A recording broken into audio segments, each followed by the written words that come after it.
Amados, esse momento em que Jesus Cristo traz essa palavra tão importante, tão maravilhosa, para aquele grupo que estava ouvindo. Para nós entendermos a palavra de Deus, é sempre importante nós entendermos o contexto, o que estava acontecendo e a importância da palavra que Jesus Cristo trouxe ali naquele momento. E quando nós entendemos isso, o Espírito Santo, que já está trabalhando na nossa vida para compreender a palavra e para buscar colocar essa palavra em prática na nossa vida, no nosso relacionamento, onde quer que estejamos, ele vai trabalhando e vai nos fazendo cumprir a palavra de Deus. Que muitos textos na Bíblia falam guardar a palavra de Deus significa obedecer. Obedecer é praticar. Então isso é muito importante. E o contexto disso é Jesus Cristo chega a Jerusalém, como todos já conhecem, as pessoas são impactadas, ele entra no jumento, caminhando pela rua, as pessoas vêm com palmeira, alguns tiram suas vestes e botam, eu creio que naquele tempo sim, a capa, para Jesus passar por cima, e glorificam as criancinhas, bendito é o rei que vem em nome do Senhor, e glorificam a Jesus Cristo, bendito é aquele que vem no nome do Senhor, a profecia falando sobre Davi, sobre Jesus ser a descendência de Davi, porque o Messias que viria da descendência de Davi, então ele estava engrandecendo Jesus Cristo como o Cristo de Deus que estava chegando. E Jesus foi ao templo, como todos já conhecem, né? Acabou com o que eles faziam lá, com as bancas de venda e tudo mais. E diante disso tudo, o que aconteceu? Os principais dos sacerdotes e os fariseus foram questionar, trazer armadilhas contra Jesus Cristo para que o pudesse acusar de alguma coisa e para que o pudesse matar. Esse era o objetivo deles, porque Jesus Cristo confrontava aquele povo, que eram profundos conhecedores da palavra de Deus. E uma outra coisa muito importante para nós sabermos é que naquele tempo a palavra de Deus, eles chamavam o quê? Da lei e dos profetas, ou seja, a palavra de Deus era a lei e as profecias que tinha, era o Antigo Testamento, porque o Novo Testamento veio todo em função de Jesus Cristo para frente, por isso que nós conhecemos a Bíblia, em que o Velho Testamento significa, é a mensagem que Jesus virá, e o Novo Testamento Jesus já veio, e a Bíblia toda, Deus está conosco, isso a gente aprende lá de trás, né? E precisa trazer isso bem presente. Então, aquele grupo de pessoas que estavam ali, eram os principais sacerdotes, os fariseus. Para a pessoa ser fariseu, ele tinha que decorar o Pentateuco. Olha só que coisa. E era treinado desde criança para chegar àquela posição. Então, tinha muito conhecimento da lei e dos profetas. Eles se entendiam sabedores, conhecedores da lei e dos profetas. E eles chegaram e foram testar Jesus Cristo. Só que Jesus Cristo foi derrubando tudo que era armadilha que eles falavam. E aí chegou um momento que os fariseus viram que todos tinham falhado, inclusive os saduceus, e aí eles vieram com uma pergunta para tentar pegar Jesus Cristo, né? E eles perguntaram a Jesus, está aí no versículo 36 do capítulo 22, mestre, qual é o grande mandamento na lei? Aí Jesus responde isso. Amarás o Senhor teu Deus de todo o teu coração, de toda a tua alma e de todo o teu pensamento. Este é o primeiro e grande mandamento.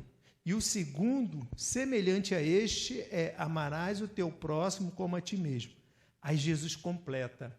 E aí fecha tudo. Destes 2 mandamentos dependem toda a lei e os profetas. Essa palavra de Deus, de Jesus Cristo, foi uma ação poderosa de Deus para aquebrantar todos aqueles que se consideravam conhecedores e detentores da palavra de Deus e do conhecimento de Deus, e de ensinar o caminho de Deus. E Jesus os confrontava, e eles se sentiam ameaçados em perder aquele privilégio, tudo que eles faziam. Por isso que eles ficavam perseguindo Jesus Cristo. E Jesus Cristo traz essa lição maravilhosa, poderosa para a nossa vida. Que se nós a executarmos, se nós colocarmos em prática, nós vamos ver o que Deus faz na nossa vida.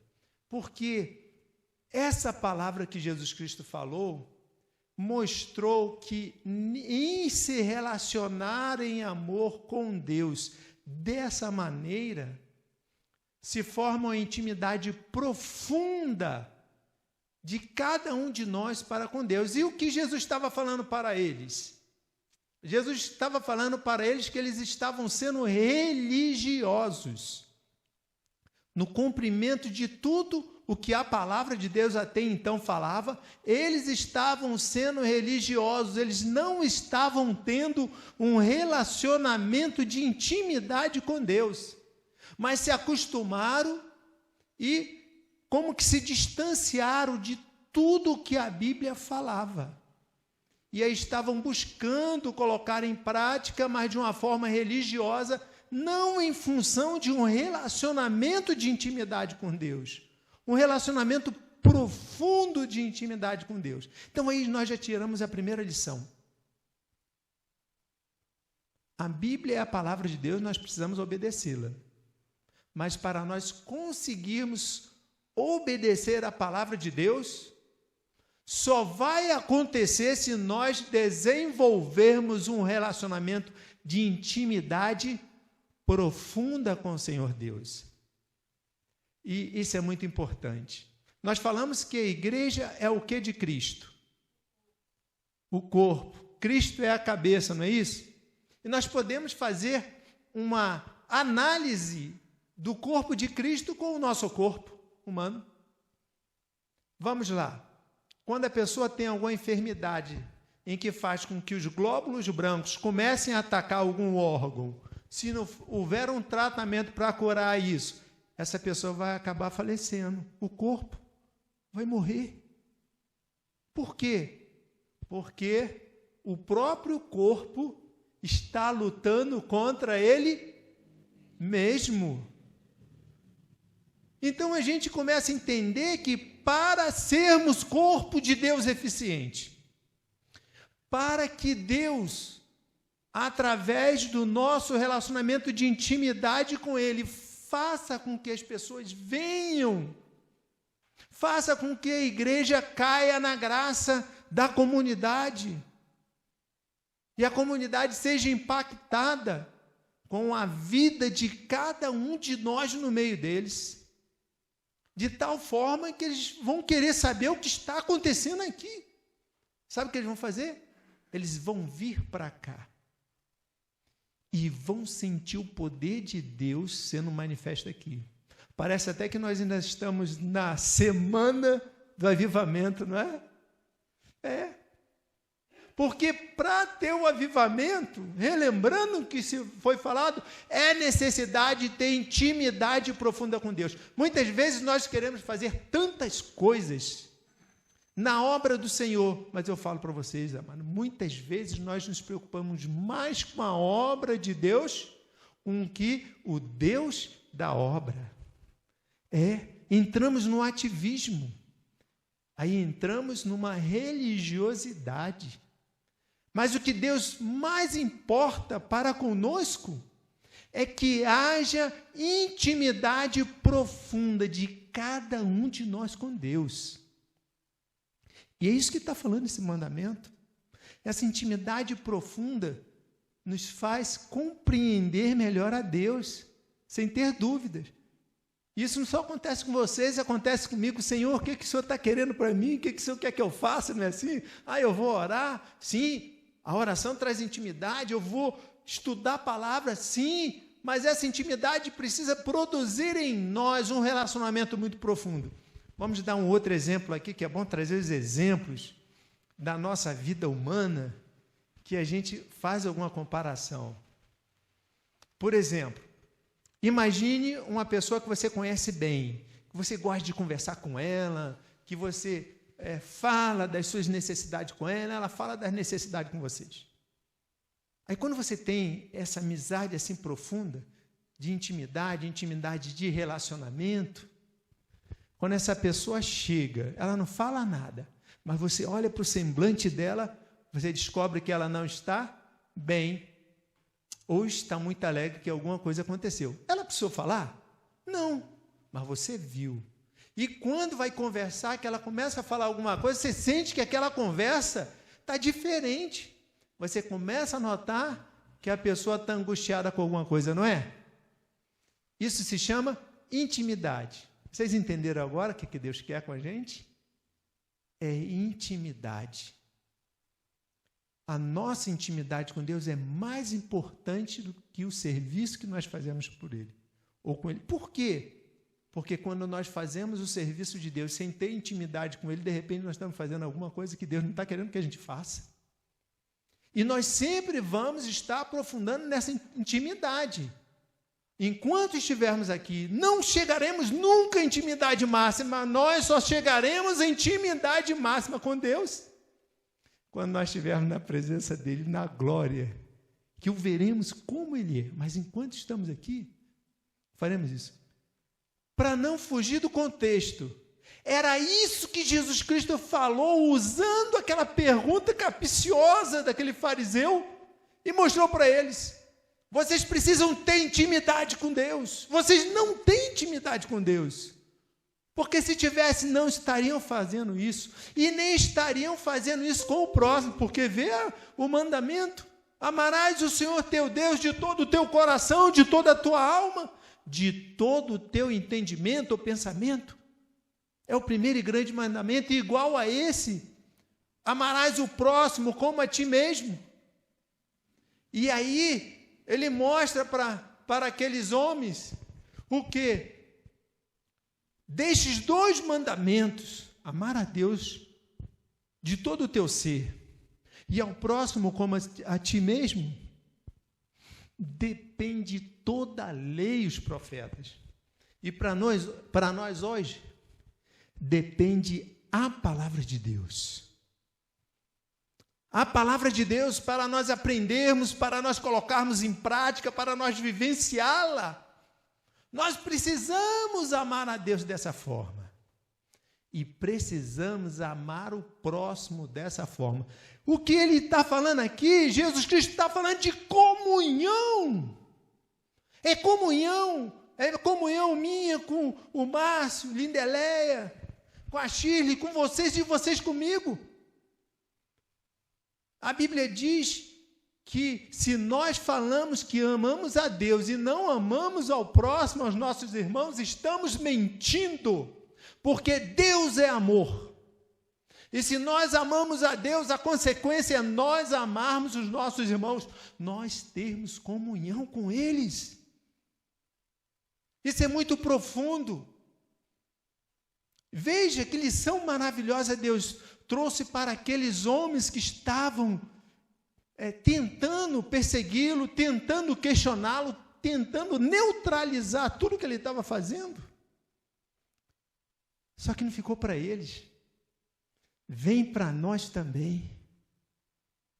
E nós muitas vezes questionamos, porque tem isso, tem aquilo. Amados, precisamos amar ao Senhor Deus dessa forma. Porque quando nós começamos a amar a Deus dessa forma, Deus vai transformar o nosso coração. Deus vai transformar todo o nosso ser. E Ele vai nos capacitar a olhar para o outro com misericórdia, com compaixão, com amor.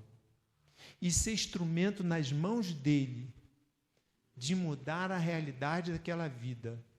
Não porque nós estamos fazendo isso, não, é Deus que está fazendo isso através das nossas atitudes. E a realidade é, somos corpos de Cristo, sim.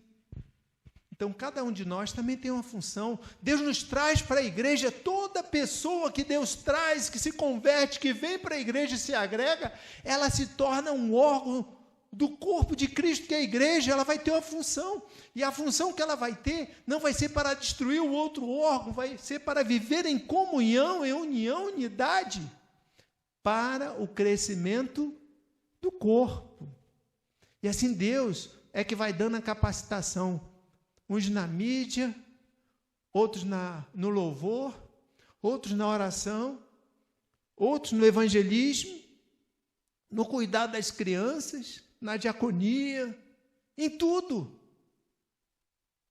É isso que Deus faz. E na hora que nós buscamos, mesmo com toda a nossa incapacidade, porque somos incapazes, imperfeição, porque somos imperfeitos, mas na hora que nós buscamos dar condições ao Espírito Santo de ter liberdade e fazer esse amor tão poderoso que existe em nós, que é o amor de Deus, crescer e influenciar tudo em nosso ser, nós vamos vencendo essas barreiras e nós vamos nos tornando como Deus misericordioso, compassivo, que age com a sua compaixão, que age com a sua graça, e Ele vai nos usar com autoridade e poder.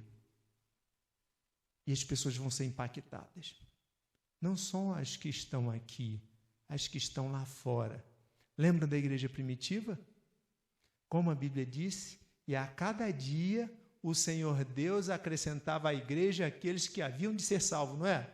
Era o evangelista, era o missionário, ele pregava a palavra, fazia isso, mas era o próprio Deus, usando esses membros do seu corpo, fazendo com que as pessoas vinham, porque o poder dele se manifestava lá e cá.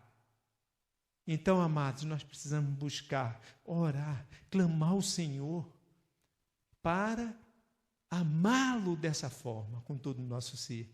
Sabe o que Ele vai fazer? Vai transformando a nossa vida, o nosso relacionamento, e a igreja vai se aprofundando na comunhão.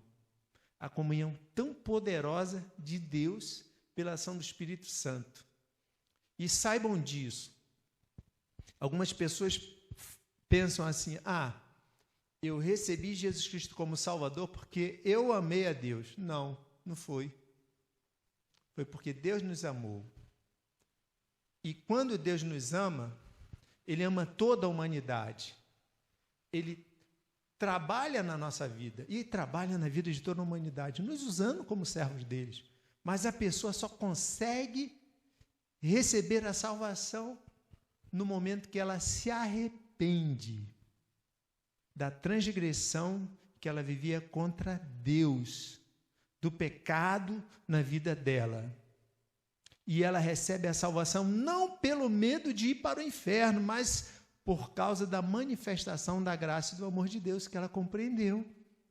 E aí entende que Jesus Cristo é Filho de Deus. E ela quer receber esse Jesus Cristo. Ela entrega a vida a Jesus Cristo. Jesus entra e faz morada na vida dela. É pelo arrependimento. Porque se fosse pela capacidade do humano de amar a Deus, Jesus Cristo precisava vir? Não. Mas o ser humano só consegue esse amor depois que o Espírito Santo entra na vida dela e derrama o amor de Deus. A palavra de Deus diz isso. Amados, já recebemos Jesus Cristo como Salvador? Amém? Amém. Então o amor de Deus já está em nós. E por que então Ele não tem agido em nós? Eu estou no meio de vocês. E por que então Ele não tem agido dessa forma? Porque nós impedimos a ação dEle. Nós o entristecemos. Nós não nos esforçamos na nossa capacidade de querer amar a Deus e buscar amar a Deus. Nós não esforçamos na nossa capacidade de aprofundar a nossa intimidade com Ele. Porque na hora que nós vamos aprofundando a nossa intimidade com Ele, sabe o que Ele vai fazendo? Ele vai mostrando para a gente o que Ele quer e a gente vai entendendo. No exemplo que eu dei, daquele que você tem relacionamento, intimidade com Ele, você vai entender. Ele vai te mostrar. Mas a gente precisa estar numa constância disso, porque nós falhamos, nós erramos, aí nós precisamos pedir perdão, confessar os nossos pecados, aí Deus vai, nos levanta e a gente continua a caminhada. É isso que Deus quer para a gente. Deus quer que nós o amemos dessa forma. Mas dessa forma também, por causa do amor dele, nós amemos ao próximo, aos irmãos que estão aqui. Quem é o mais próximo de você? Quem é a pessoa mais próxima de você? Quando você mora sozinho, fica mais difícil. Mas quando você está na família, o mais próximo de você é a tua família. É na casa que você está. Você precisa amar com esse amor de Deus, para que ele seja impactado. Eu preciso amar com esse amor de Deus, para que ele seja impactado e veja a ação de Deus na nossa vida. E ele vai sendo transformado. Sim, vai. E aos nossos irmãos da igreja. E ao pessoal onde trabalhamos. E pelas pessoas que nós passamos. Quando nós vamos aprofundando essa intimidade com Deus, Deus faz o Espírito Santo nos capacitar a olhar não com os nossos olhos, mas com os olhos de Deus. Então, quando nós olhamos para uma pessoa perdida, nós queremos logo falar o Evangelho para ela. Nós não nos contemos. Aí a gente está entendendo que Deus está desenvolvendo esse amor poderoso na nossa vida, porque nós estamos buscando viver em intimidade com Ele, buscando amar dessa forma. Porque quando fala dessas três coisas, está falando de um amor que envolve todo o nosso ser. Ele está influenciando todos os nossos sentimentos. E quando Deus não influencia nossos sentimentos, o diabo influencia. De alguma forma é influenciado. E a coisa é tão terrível que Pedro, quando estava andando com Jesus Cristo, que Jesus Cristo falou que necessitava que ele morresse, antes, quando Jesus Cristo perguntou a ele, que diz os discípulos que eu sou? Aí Pedro falou que tu és o Filho de Deus, e ele falou, nem foi a carne nem o sangue, mas o Pai que te revelou isso. Aí fez uma declaração bonita para Pedro, né? Maravilhosa. Mas depois, Pedro, tomado pelo sentimento de amor por Jesus Cristo, sim, mas aí um amor humano, não um amor de Deus mesmo. Quando Jesus Cristo falou que havia necessidade dele morrer, de sofrer e depois ressuscitar, Pedro chamou a parte e falou, de maneira não deixaremos que isso aconteça, não. Aí Jesus, para trás de mim que não conhece as coisas de Deus, mas dos homens. Para trás de mim o quê? Satanás. O que ele falou? Deus repreendeu a Satanás que estava colocando isso no coração de Pedro, estava influenciando o sentimento de Pedro. Quem você quer que influencie o seu sentimento? Deus ou Satanás? Nós precisamos viver em função disso. Foi por isso que ele falou isso para aqueles homens. Que eles estavam errados, eles estavam focando no que era errado. Eles não estavam focando em amar a Deus como precisavam amar e desenvolver esse relacionamento de intimidade com Ele. É isso que Deus quer que nós façamos. Sabe por quê? Nós queremos que os nossos familiares se convertam, nós queremos que os amigos se convertam. Aprofundemos o nosso relacionamento com Deus, porque as nossas atitudes estarão resplandecendo a luz de Cristo na vida deles. E eles vão acabar se rendendo aos pés do Senhor. Que a gente busque viver isso, amados. Não é simples, é profundo. Não conseguiremos na nossa capacidade, mas na obediência e dependência completa de Deus, entendendo que tudo que está na Bíblia depende desses dois mandamentos. E muitas vezes nós queremos cumprir o que está na Bíblia sem depender desses dois mandamentos. Mas Jesus Cristo falou, o alicerce disso tudo aí é o amor de Deus, que já existe na nossa vida. E que Deus continue se ministrando aos nossos corações, para que sejamos cada vez mais íntimos com Deus e que Deus nos use pela nossa comunhão com Ele, para com a nossa comunhão com os irmãos, para que as pessoas entrem nessa igreja e veem que o povo de Deus aqui tem intimidade com Deus e intimidade entre si. Isso vai mover a vida de todas as pessoas que entrarem aqui, para a honra, para a glória de Deus. E sabe o que vai acontecer? Isso vai ser um avivamento que vai começar e vai permanecer. Por isso nós precisamos permanecer nesse amor. Amém? Permanecer neste amor. Amém?